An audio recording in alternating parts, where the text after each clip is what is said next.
현대 사회를 살고 있는 우리 모두에게 많은 관심들이 있습니다. 그 관심들 중에 어떤 관심들을 참 많이 하고 있을까? 물론 돈에 대해서, 또 명예에 대해서, 또 성공에 대해서, 건강에 대해서 많은 관심들을 가지고 있습니다. 그런데 여러분, 이 돈과 명예와 성공과 건강을 위해 관심도 가지고 있지만 이 현대 사회를 살고 있는 사람들이 또 많이 관심 갖고 있는 게 바로 뭐냐면 쉼이에요. 쉼, 평안. 늘 이 바쁜 세상 속에 또 돈과 명예와 성공을 위해 달려가다 보니까 사람들 마음에 무슨 마음이 많이 있냐면 좀 쉬고 싶다. 그래서 좀 잘 쉬었으면 좋겠다. 이런 마음들이 그들 안에 계속 있는 것을 보게 됩니다. 우리도 마찬가지잖아요. 우리도 돈도 좋지만 뭐 하고 싶다고 얘기해요? 좀 쉬고 싶다. 공부하는 학생도 그러잖아요. 공부도 좋지만 뭐 하고 싶어요? 좀 쉬고 싶다. 일도 좋지만, 사람 만나는 것도 좋지만 뭐 하고 싶어요? 쉬고 싶은 거죠. 그래서 그 쉼의 그 평안함에 대한 생각들을 우리 마음속에 많이 갖고 있는 것을 보게 됩니다. 그래서 우리가 하는 말들 중에 이 쉼과 평안함에 대해서 많은 말들을 하게 되는데 그런 말들이 있지 않습니까?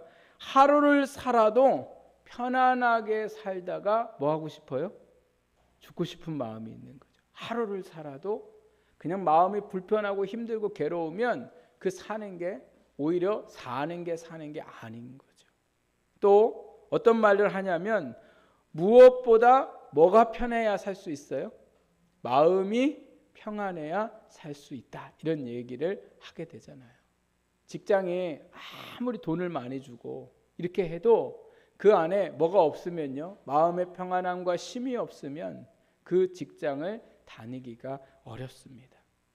옷을 우리가 고를 때도 메이커도 고르고 스타일도 보고 색깔도 보지만 그러나 여러분 제일 자주 입는 옷은 어떤 옷이에요? 편안한 옷이잖아요. 그래서 우리는 편안한 옷을 좋아해요. 물론 메이커도 좋아하고 다 좋아하지만 결국은 우리가 제일 많이 찾는 옷, 제일 오랜 시간 입는 옷은 무슨 옷이냐? 편한 옷이더라는 거죠. 집도 마찬가지예요. 여행을 다니면서 좋은 호텔에서 잠도 자보고 좋은 시설에 우리가 머물기도 하지만 결국 여행 다녀와서 집에 와서 하는 말이 뭐예요? 어디가 제일 편안해요? 네, 그 집도 그냥 집이 아니라 누구 집이요? 내 집이 제일 평안한 거죠. 그 집이 호텔보다 인테리어도 별로고 오래됐고 불편하지만 집이 뭐예요? 평안하다. 우리가 이렇게 얘기하잖아요.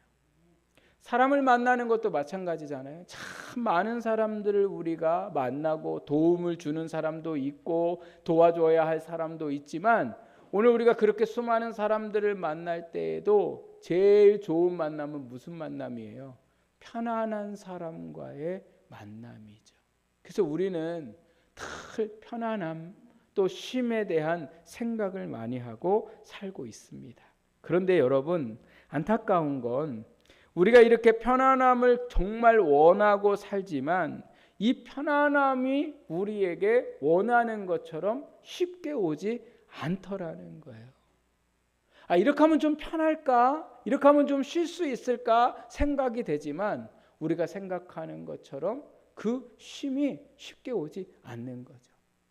좀 내가 자야지. 내가 좀 쉼을 위해서 자야지. 근데 여러분, 자고 일어나면 잠을 아주 푹 자고 일어나면 좋아야 되는데 이게요, 오히려 정신이 어느 때는 많이 자고 나면 더 안 좋을 때가 있어요. 이 감정이 편안해야 되는데 잠자고 일어났는데 감정이 편안하지 않고 멍하고 뭐가 뭔지 모를 때가 있을 때가 너무 많더라는 거죠. 또 한 가지 이 쉼의 문제는요, 이 세상의 구조가 쉼을 얻으려면 쉼을 얻을 때까지 뭐 해야 돼요? 열심히 수고하고 열심히 애를 써야 그 다음에 뭐를 얻을 수 있는 것처럼 생각이 돼요? 쉼을 얻을 수 있는 거예요. 그래서 어떠한 쉼을 얻으려면 대가를 치러야 되는 게 오늘 우리의 삶의 구조라는 거죠. 쉼을 이렇게 원하는데도 불구하고 우리는 이 세상에서 진정한 쉼을 얻지 못하고 살아가는 세상 속에 살고 있더라는 거예요. 또 이렇게 많은 사람들이 쉼을 원하는 이유가 어디에 있습니까? 쉬어도 쉼이 없는 인생이기 때문에 그렇습니다. 오늘 설교 제목이 뭡니까? 흔들리지 않는 편안함이에요. 여러분, 제가 이 설교를 준비하다가 제목을 뭘로 할까 생각을 했는데 침대 회사에서 하는 이 광고가 생각이 났어요. 흔들리지 않는 편안함, 그 편안함을 주는 침대.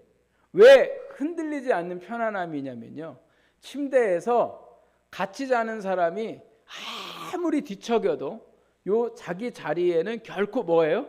흔들림이 없는 거예요. 그러니까 비싸지겠죠, 침대가. 그런데 여러분, 아무리 흔들림이 없고 옆에 사람이 뒤척여도 뒤척여지지 않는, 흔들리지 않는 침대에서 잔들, 마음이 복잡하고 머리가 복잡하면 흔들리지 않는 편안함이 느껴집니까? 아무리 침대가 좋아도요, 뭐예요? 마음이 복잡하면 전혀 편안하게 쉴 수가 없는 거죠. 부부가 막 싸워요. 막 싸우고 같은 이불에서, 그 같은 침대에서 잠을 자면 아무리 그 침대가 좋아도 거기가 흔들리지 않는 평안입니까? 완전히 그냥 흔들려도 보통 흔들리지 않는 불안함 속에 잠을 자게 되더라는 거예요. 오늘 우리의 삶에 진짜 어려운 환경 속에서도 불구하고, 어려운 상황에도 불구하고 우리가 어떻게 하면 이 편안함을 누리고 살아갈 수 있을까? 어떻게 하면 이 쉼을 누리며 살 수 있을까? 오늘 하나님이 주신 말씀을 보니까요, 28절과 29절에 예수님이 이런 말씀을 하세요. 너희를 쉬게 하리라. 너희 마음이 쉼을 얻으리니. 이렇게 말씀하세요. 그러니까 예수님이 뭐라고 말씀하세요? 내가 너희를 쉬게 해주겠다. 너희의 마음에 쉼을 주겠다. 아무리 세상이 요동치고 힘들어도 예수님께서 그 사람에게 뭘 주실 수 있다고 말씀하세요? 쉼을 주실 수 있다. 이렇게 말씀하고 있습니다. 그러면서 예수님이 쉼을 주시겠다고 하면서 누구에게 이 말씀을 하고 계시냐면, 이제 28절 말씀에 보니까 뭐라고 말씀하고 계세요? 수고하고 무거운 짐진 자들아. 이렇게 말씀하세요. 누구에게 쉼을 주시려고 하냐면 수고하고 무거운 짐진 사람들. 이 수고라는 의미에는 어떤 의미가 담겨 있냐면 피곤하다, 지치다, 극도의 피로로 인해서 녹초가 되다. 지금 그 백성들이 이 녹초가 되었고 지치고 힘들어하고 있는 사람들이었더라는 거죠. 이스라엘 백성들은 왜 이렇게 수고하고 짐을 지고 살았을까? 이들의 수고와 짐은 뭐가 있었을까? 먼저는요, 이들이 나라를 잃었습니다. 나라를. 이스라엘 백성들의 나라, 이스라엘이 아니라 지금 이들이 살고 있는 땅은 이스라엘 땅이지만 나라의 주인은 누가 돼버렸어요?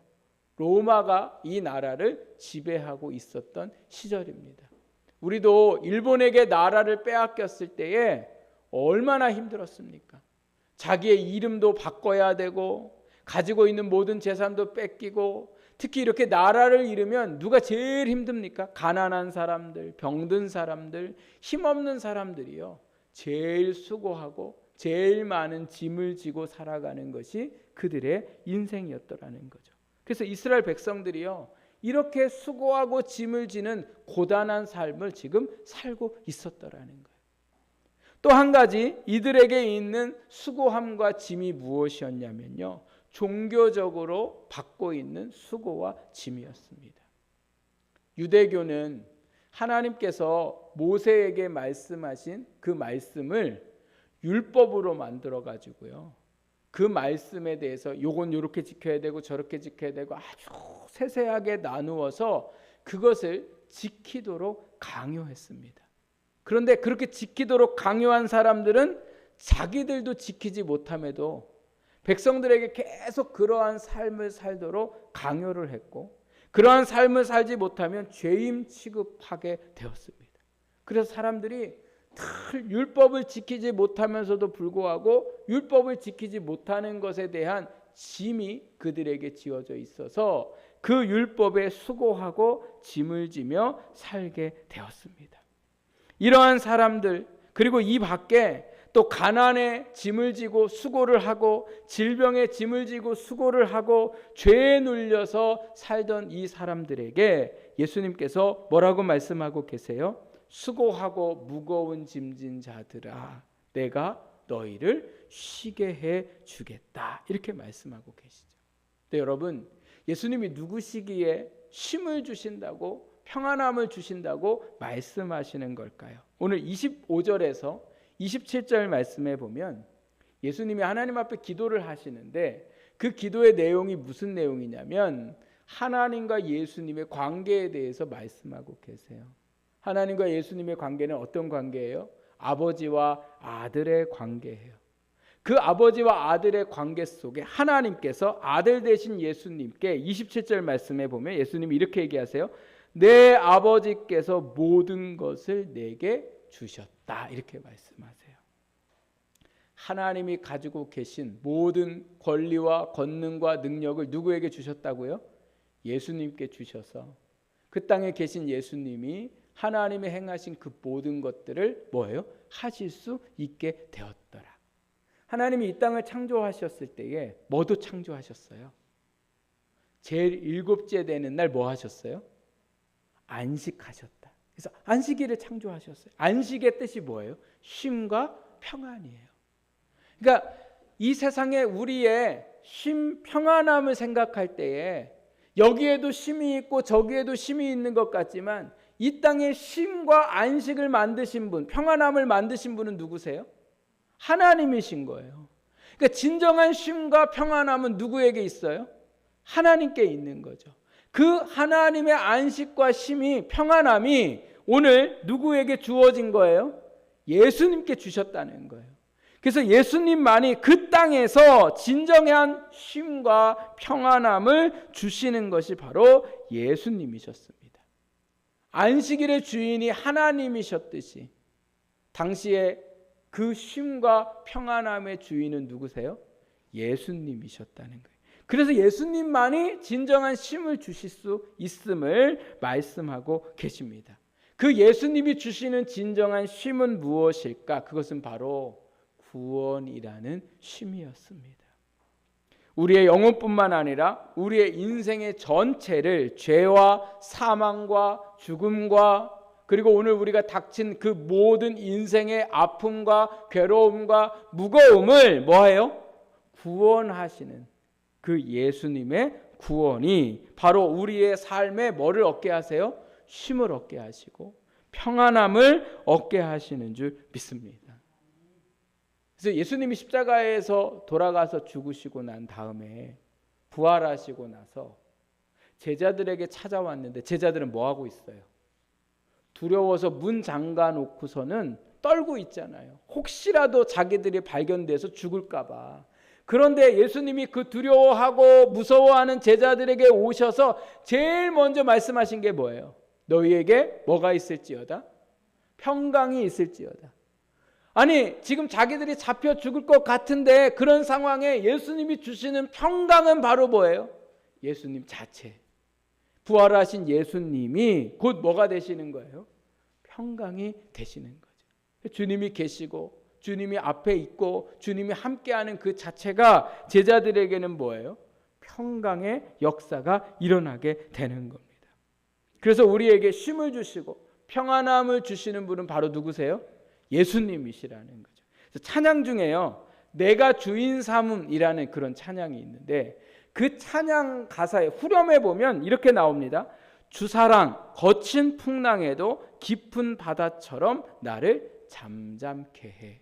주사랑 내 영혼의 반석 그 사랑 위에 서리, 이렇게 말씀하세요. 거친 풍랑에도 깊은 바다처럼 잠자게 된다는 거예요. 여러분 막 풍랑이 일고 막 이럴 때 파도가 막 2, 3m씩 되잖아요. 그런데 놀랍게도 바다 속 깊은 곳은 어떻다는 거예요? 잠잠하다는 거예요. 잠잠하다. 세상이 아무리 우리를 피곤하게 하고 힘들게 하고 요동치게 해도 예수 그리스도의 구원의 그 놀라우신 사랑이 우리를 어떻게 해요? 편안하게, 흔들리지 않게 잠잠하게 우리를 만드시더라는 거예요. 예수님의 그 사랑은 막 흔들리는 지진과 같은 이 세상 속에 우리의 마음을 흔들게 하고 막 이래도 그 사랑에 뭐예요? 반석이 되셔서 절대 무너지지 않고 절대 위험하지 않는 그러한 삶을 살게 하시는 분이 바로 우리의 예수님이시라는 겁니다. 그래서 쉼은 어디에 있습니까? 예수님께 있어요. 예수님께. 그럼 우리가 그 쉼이 있는 예수님 앞에 쉼을 얻기 위해서 예수님이 하신 말씀이 있습니다. 너희가 쉼을 줄 테니 그 다음에 너희가 그 쉼을 얻기 위해서 이렇게 해야 한다. 그 첫 번째가 바로 뭐냐면 오늘 28절 말씀을 우리 같이 읽어보겠습니다. 시작. 수고하고 무거운 짐진 자들아 다 내게로 오라. 내가 너희를 쉬게 하리라. 아멘. 여러분, 제가 흔들리지 않는 그 편안함을 주는 침대 얘기를 했는데요. 침대가 아무리 흔들리지 않고 편안해도 거기에 눕지 않으면 그 편안함을 누릴 수 있습니까? 없습니까? 없어요. 예수님이 아무리 우리에게 쉼을 주고 싶으셔도 구원의 은혜를 우리 가운데 베풀고 싶으셔도 우리가 예수님의 초청에 응하지 않으면, 즉 오라 하신 곳으로 가지 않으면 우리는 뭐예요? 쉼을 얻기가 어렵더라는 거예요. 25절 말씀에 보면 예수님께서 하나님 앞에 기도하면서 이렇게 말씀하세요. 이것을 지혜롭고 슬기로운 자에게 숨기시고 어린 아이들에게는 나타내심을 감사하나이다. 여기 지혜롭고 슬기로운 자는요, 바리새인들을 뜻하는 거고 예수님이 말씀하시고 보여주심에도 불구하고 믿지 않는 자들에 대한 말씀이세요. 그런데 이 지혜롭고 슬기로운 자에게는 뭐예요? 숨기셨다. 이거는 이들이 못 듣게 숨기셨다는 게 아니라요, 이 말씀의 의미는 뭐냐? 그들이 그 주님의 말씀을 들으면서도 불구하고 이적과 기사를 보면서도 불구하고 그들이 뭐예요? 믿지 않았다는 거예요.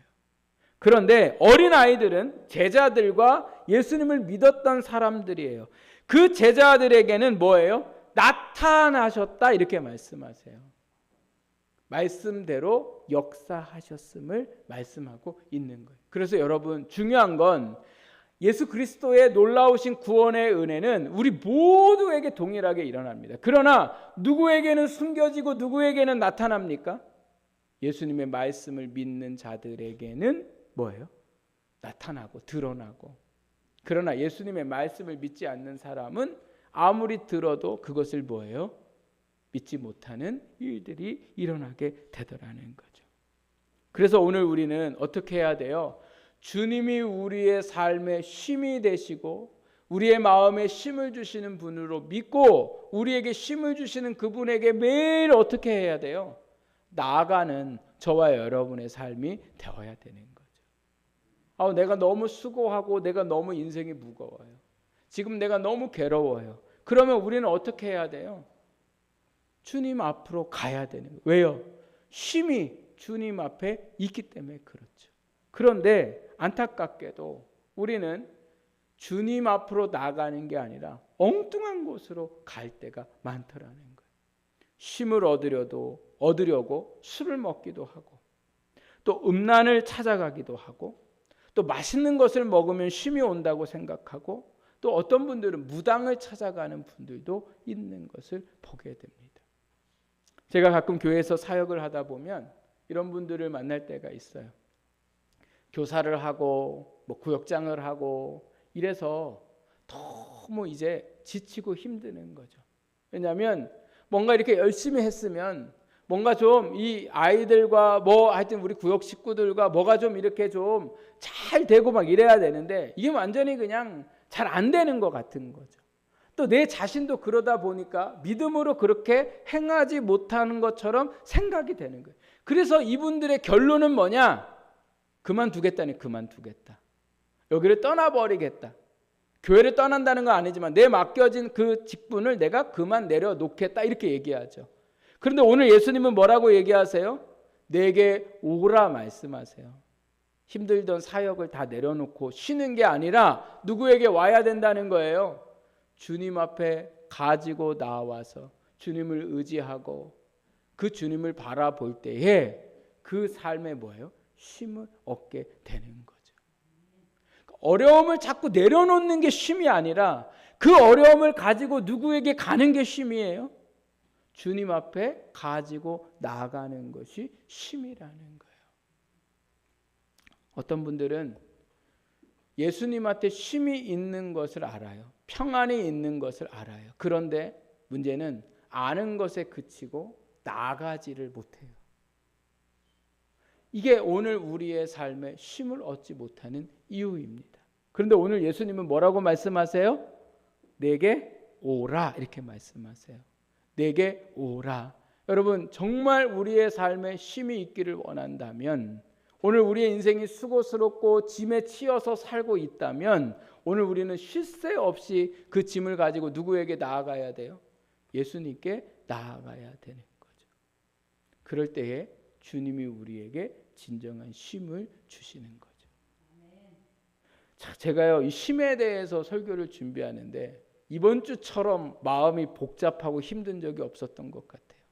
네. 설교가 잘 제가 생각해도 잘 안 되는 것 같아요. 그냥 너무 마음이 괴로우니까 아주 그냥 이게 마음이 불편해요.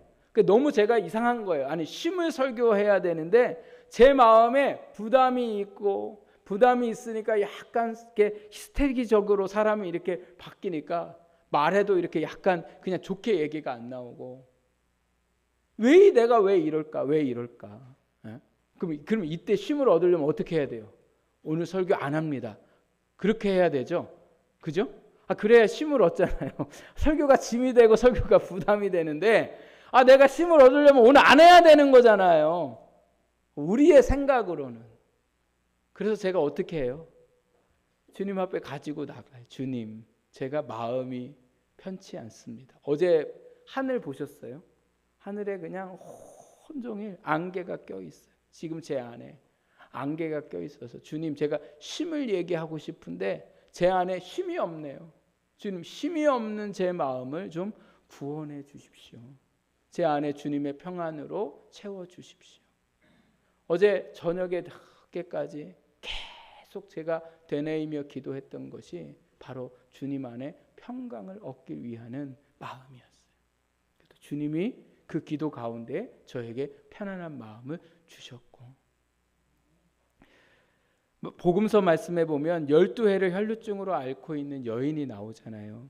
이 여인이 병을 고치려고 수많은 의사를 만나고 좋다는 약을 다 먹지만 결국은 몸은 다 망가지고 있던 돈들은 다 허비하고, 그리고 계속해서 이 피를 흘리기 때문에 그 사회에서 부정한 여인으로 취급을 받고 누구도 함께 할 수 없는 외로운 인생이 되었던 이 여인에게 어느 날 예수님에 대한 소문을 듣게 되죠.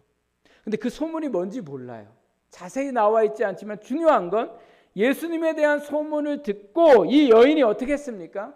예수님이 계신 그곳으로 뭐예요? 나아갔다는 거예요.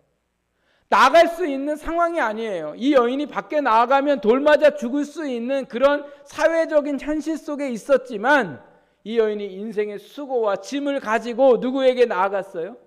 예수님께 나아갔어요. 예수님께 나아가서 어떻게 했습니까? 예수님의 옷자락에 손으로 대었더니 그 즉시로 이 여인의 병이 깨끗이 나음을 입었더라. 근데 여러분 여기서 중요한 건요, 나음을 입은 것도 중요하지만 예수님이 가시던 걸음을 멈추시고 내게 손댄 자가 누구인가를 찾으셨고 그 여인을 기어코 앞으로 불러내셔서 그 여인에게 선포해 주신 게 있어요. 그게 바로 뭐예요? 딸아, 내 믿음이 너를 뭐예요? 구원하였느니라. 육체의 질병뿐만 아니라 너의 영혼이 예수님을 향한 구원을 향한 그 믿음이, 그 믿음을 가지고 예수님께 나온 그것이 너의 뭐예요? 삶의 구원이 되었다. 이렇게 말씀하시죠. 여러분 오늘 우리 안에 진정한 쉼을 얻기를 원한다면 우리가 어떻게 해야 돼요? 수고하고 무거운 짐을 내려놓으려고 하는 게 아니라 그걸 가지고 누구한테 가야 돼요?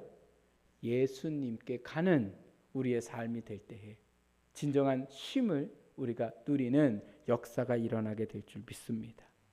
두 번째로요, 예수님이 쉼을 얻으려면 29절 말씀에 보니까 뭐라고 말씀하고 계시냐면 나는 마음이 온유하고 겸손하니 나의 멍에를 메고 내게 배우라. 그리하면 너희의 마음이 쉼을 얻으리니. 이렇게 말씀하세요. 지금 수고하고 무거운 짐을 가지고 왔는데 이거 내려놔 주신 다음에 그 다음에 뭐 하라고 하세요? 나의 멍에를 메라. 이렇게 말씀하세요. 30절에 가니까 내 짐을 져라. 이런 말씀을 하세요. 여러분, 쉼을 얻으려면 우리의 모든 짐과 무거움을 뭐 해야 돼요? 내려놔야 돼요. 근데 내려놨는데 문제는 뭐냐? 예수님이 또다시 뭐를 메워주세요? 멍에를 메워주시는 거죠. 멍에. 멍에가 뭐예요? 멍에가요, 저희 이모, 시골에 사는 이모 댁에 가보니까 밭을 갈 때에 밭을 갈 때에 소를 데려다가 놓고 여기 이 등 어깨에 있는 데다가 나무로 된 걸 뭘 갖다 얹어 놓고 거기다 줄을 달아가지고 끝에서 이 밭 가는 그 기구를 갖다가 달아놓고 소가 끌면 그 밭이 갈라지게 이렇게 하죠. 그러니까 멍에가 무겁고 멍에는 곧 뭐예요? 일하는 거잖아요. 일하는 거. 그러니까 멍에를 씌우는 거예요. 멍에를 메고 심지어 예수님이 짐을 지라고 말씀하고 계세요. 이 멍에는 당시 이 이스라엘 백성들에게 어떤 멍에가 지워졌냐면 제가 아까 말씀했던 것처럼 율법이라는 짐, 멍에가 이들에게 지워졌습니다. 그런데 그 멍에를 지지 않으면 그 교훈과 그 명령을 따르지 않으면 어떻게 된다고요? 죄인으로 취급받고 또 그 사회에서 낙인이 찍혀서 살아갈 수가 없던 시절이었어요. 그런데 오늘 예수님이 말씀하시는 그럼 이 멍에는 뭐냐? 이 말씀의 가장 핵심적인 중요한 것은 바로 뭐냐면 구원을 향한 믿음이라는 거예요. 예수님이 멍에를 지라고, 내 멍에를 지라는 것은 너희가 나를 향하여 뭐예요? 믿음을 말씀하고 계시는 거예요. 그래서 예수님이 말씀하시는 멍에는 예수님을 향한 뭐예요? 믿음을 가지라는 거예요. 믿음을 가지라. 그래서 그 구원자이신 예수님을 내가 믿는 거, 그것이 바로 뭐예요? 예수님이 말씀하시는 멍에였다는 거예요. 그러면서 이 멍에는 또한 어떤 의미를 갖고 있냐면요, 멍에를 맬 때에 짐승은 혼자 매지만 종이, 이 당시에 종이 멍에를 매는데 종이 한 사람만 멍에를 매는 게 아니라 두 명이서 꼭 멍에를 같이 매게 돼 있어요. 그런데 예수님의 멍에잖아요. 이 예수님의 멍에는 우리 혼자 매는 멍에가 아니라 누가 함께하는 멍에예요? 예수님이 함께하는 멍에. 그러니까 이 멍에는 가벼울까요? 무거울까요? 가벼워요. 그래서 예수님이 뭐라고 얘기하세요? 내 멍에는 쉽고 내 짐은 가벼우니라. 제가 이 말씀을 준비하면서 탁 생각난 게 바로 뭐냐면 어려서 저희 아이들이 제가 무거운 거를 막 이렇게 들고서 가니까 지네가 와서 도와준다고 그래요. 그래가지고 같이 들어요. 같이 저랑 같이 드는데 그 어린 아이의 힘이 도움이 돼요? 안 돼요? 안 돼요. 아무런 도움이 안 돼요. 같이 손은 대고 있지만, 이렇게 손은 똑같이 대고 있지만 이거 다 누가 들고 있는 거예요? 제가 들고 있는 거죠. 제가 들고 있는 거. 같이 들고 있지만 누가 들고 있다고요? 제가, 아빠가 들고 있는 거죠. 예수님과 함께 멍에를 지고 있지만, 지고 있는데 그 멍에는 누가 감당하시는 거예요? 예수님이세요. 그래서 예수님의 멍에는 예수님이 대신 우리의 멍에, 우리는 그냥 신용만 하고 있는 거예요. 신용만. 그 삶을 이루어 가시는 것은 누구세요? 예수님이세요. 그래서 오늘도 우리가 우리의 인생에 고달프고 힘들 때에 오늘 우리는 뭐예요? 세상의 멍에를 내려놓고 어떻게 해요? 예수님의 멍에를 메야 돼요. 예수님의 멍에는 뭐라고요? 믿음이라고요. 믿음. 예수님을 향한 그 믿음. 그러면 우리의 믿음이 정말 모든 것을 이룰 수 있을까? 우리 이게 늘 의심이 되잖아요. 믿었는데 안 돼요. 내가 믿으려고 했는데 안 돼요. 이렇게 얘기하잖아요. 그럼 뭐가 문제일까요? 우리의 믿음의 멍에를 메면 쉼을 주신다고 하는데 왜 오늘 우리가 믿음에도 불구하고 우리의 쉼이 없을까? 그 이유는 왜 그럴까요? 우리의 믿음의 멍에가 잘못되었기 때문에 그래요. 그러니까 예수님을 향한 믿음이 뭐냐는 거예요. 예수님을 향한 믿음. 예수님이 우리에게 매라고 하신 이 믿음의 멍에가 뭘까? 여러분, 우리가 예수님을 향하여 믿는 이 멍에는 우리의 성공을 위한 믿음이 아니에요. 내가 믿으면 예수님이 이렇게 해주겠지. 우리 자녀 잘 되게 해주겠지. 내 직장 일 잘 되게 해주고 우리 형통하게 해주고 잘 살고 잘 먹고 그렇게 해주겠지. 이게 믿음이 아니라고요. 예수님이 우리에게 말씀하시는 믿음은요, 어려운 상황 가운데에 우리를 살게 하시는 줄을 믿는 믿음이에요. 가난한 자가 부하게 되는 것이 믿음이 아니라 가난 중에도 살 수 있게 하시는 것이 우리에게 원하시는 믿음인 거예요.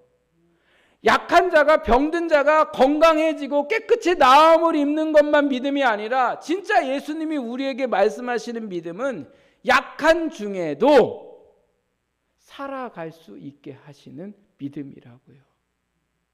그래서 찬양 중에 그런 찬양 있잖아요. 약할 때 뭐가 되세요? 강함 되시네. 아니, 어떻게 약할 때 강함이 되냐는 거예요. 어떻게? 우리가 약할 때에 주님을 바라보니 주님이 우리의 약함에 뭐예요?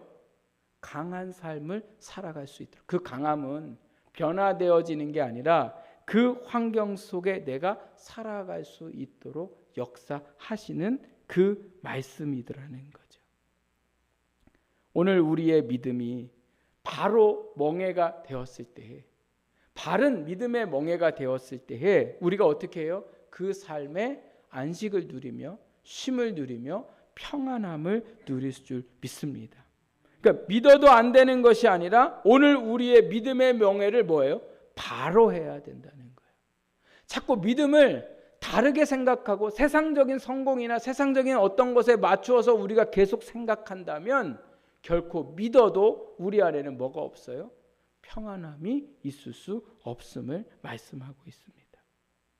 세 번째로 오늘 우리 안에 평안함을 얻으려면, 예수님이 주시는 안식을 얻으려면 오늘 예수님이 말씀해 보니까 뭐라고 말씀하고 계시냐면 29절에 나의 멍에를 베고, 그 다음에 뭐라고 말씀하시냐면 내게 배우라 이렇게 말씀하세요. 누구에게 배우라고요? 예수님께 배우라는, 이 배우라는 뜻은요, 마음을 어떠한 곳으로 향하게 하다가 배우라는 뜻의 원어예요. 그러니까 즉 무슨 말씀이냐면 예수님께 배우라는 것은 믿음의 온전한 멍에를 우리가 메고 예수님이 어떤 말씀을 하시고 예수님이 어떻게 사셨는가를 보고 따르라는 말씀이 바로 뭐예요? 예수님께 배워야 한다는 말씀이세요. 우리는 예수님을 믿는다고 하면서 마음을 다른 곳에 둘 때가 많아요. 그래서 믿는 이유도 예수님이 말씀하신 것과 전혀 다른 것을 믿고 살아가게 되더라는 거죠. 하나님은 하나님의 뜻을 이루기 위해서 살라고 말씀을 하셨어요. 그런데 우리는 하나님을 믿어서 어떻게 하고 싶어요? 내 뜻을 이루기 위해서 살고 싶은 거예요. 그러니까 마음이 하나님께 있는 것 같고 믿음이 하나님께 있는 것 같지만 결과적으로 생각해 보면 그 믿음의 결론은 누구를 향한 거예요? 내 자신을 향한 거는 거죠. 예를 들어 마태복음 6장 말씀에 보면 예수님이 뭐라고 얘기하시냐면 목숨을 위하여, 여기서 목숨을 위하여라는 건 너희의 삶을 위하여 무엇을 먹을까, 무엇을 마실까, 무엇을 입을까 염려하지 말아라 이렇게 말씀하세요. 이것은 세상 사람들이 구하는 것이다 이렇게 말씀하세요. 그러면서 너희가 구해야 할 것은 먼저 하나님의 나라와 하나님의 의를 구하라 이렇게 말씀하세요. 하나님의 나라와 하나님의 의를 구하는 게 뭡니까? 하나님이 기뻐하시는 것을 구하라는 거예요. 어떻게 하면 하나님이 기뻐하실까? 우리는 내 직장 옮겨주세요. 하나님 내 집 좀 더 넓은 집으로 살게 해주세요. 하나님 우리가 더 건강한 삶을 살게 해주세요. 그러니까 오늘 우리의 삶에 어떠한 외적인 것들을 바라보며 사는 게 아니라 우리가 어디서 살든, 내 직장이 무엇이든, 내가 학교가 어디든, 내가 가난하든 부하든 중요한 건 뭐가 중요하냐? 내가 그곳에서 하나님께 기쁨을 드릴 수 있는 삶을 사는 것. 그게 예수님이 우리에게 배우라 하신 삶이세요. 예수님 보세요. 여러분 말씀을 읽으면서 예수님이 언제 집 때문에 고민하시는 거 보셨어요? 먹고 입는 것 때문에 고민하는 거 보셨어요? 예수님의 고민은 늘 뭐였어요? 하나님의 뜻을 이루시는 삶을 살기를 원하시는 거죠. 그럼 예수님이 집도 없이 먹는 것도 못 먹고 입지도 못하고 그렇게 살아가셨습니까? 어떻게 사셨어요? 잘 주무시고 잘 먹고 잘 입고 살아가셨어요. 왜요? 이 모든 것을 더하셨기 때문에 그런 거죠. 오늘 우리도 마찬가지죠. 우리의 인생에 제가 그렇다고 여러분한테 가난하게 사십시오. 직장도 옮기지 마십시오. 여러분 돈도 벌지 마십시오. 성공하지 마십시오. 이게 아니에요. 우리의 목적이 그게 목적이 되면 안 된다는 거예요. 우리의 삶의 성공의 목적도 뭐예요? 하나님을 기쁘시게 하기 위함이 되어야 돼요. 돈을 버는 목적도 오늘도 내가 잘 먹고 잘 쓸고가 아니라 뭐예요? 하나님의 기쁨을 위해서 내가 돈을 벌어야 된다는 거예요. 아빠 나 뭐가 될까요? 나 의사가 되면 좋을까요? 아빠 내가 선생님이 되면 좋을까요? 아 그래 선생님 좋지. 아 의사도 좋지. 돈 잘 벌어서 너 평안하게 잘 살아라. 이게 오늘 우리가 생각하는 배움이잖아요. 세상의 배움. 그러나 예수님이 우리에게 가르쳐 주시는 우리가 배워야 할 건 의사가 되든 선생님이 되든 또 혹은 청소하는 일을 하든 하나님을 기쁘시게 하기 위하여 너희가 그것을 선택하고 그것을 위해 살아라. 그러면 이 모든 것을 너희에게 더하시겠다. 이게 예수님이 우리의 삶에 주시는 말씀이세요. 그리고 이것을 배우고 이것을 쫓아 살아갈 때에 우리의 삶이 성공하고 복된 게 아니라 뭐를 주신대요? 쉼을 얻게 하신다는 거예요. 제가 아까 앞서서 말씀드렸잖아요. 돈도 좋지만 뭐 하고 싶다고요? 쉬고 싶어요. 성공도 좋고 명예도 좋지만 뭐 하고 싶어요? 쉬고 싶어요. 이렇게 말하는 이유가 어디 있습니까? 돈에도 쉼이 없기 때문에 그래요. 명예에도 쉼이 없기 때문에 그래요. 사람이 쉼이 없고 마음이 불편하면요. 모든 게 다 뭐 같아요? 지옥 같아요. 그런데도 우리는 자꾸 이 지옥 같은 거를 얻으려고 살잖아요. 진정한 쉼은 어디에 있습니까? 예수님께 있습니다. 오늘 우리가 이렇게 피곤하고 괴롭고 힘들고 세상에 짐을 지고 살아가고 인생이 힘들고 불안하고 두려운 이유는 어디에 있습니까? 교회를 나온다고 똑같이 우리가 생각을 하지만 믿지 않는 자들과 여전히 똑같은 불안함을 느끼는 이유가 어디에 있습니까? 주님이 주시는 쉼을 얻지 못하기 때문에 그래요. 그 쉼은 어떻게 시작이 됩니까? 우리의 짐을 지고 예수님 앞에 나아갈 때 쉼을 얻을 수 있고 또 주님이 우리의 구원자이심을 믿는 믿음의 멍에를 바로 지고 나아갈 때 우리가 쉼을 얻을 수 있고 또 주님이 우리에게 가르쳐 주신 것에 마음을 두고 그 마음이 그곳을 향하여 나아갈 때에 오늘 예수님이 쉼을 얻겠다 말씀하십니다. 오늘 이 예수님의 쉼을 주시고자 하는 초청에 우리 사랑하는 성도들이 응하셔서 그 주시는 쉼을 누리며 살 수 있는 저와 여러분이 되기를 주님의 이름으로 축복합니다. 기도하겠습니다.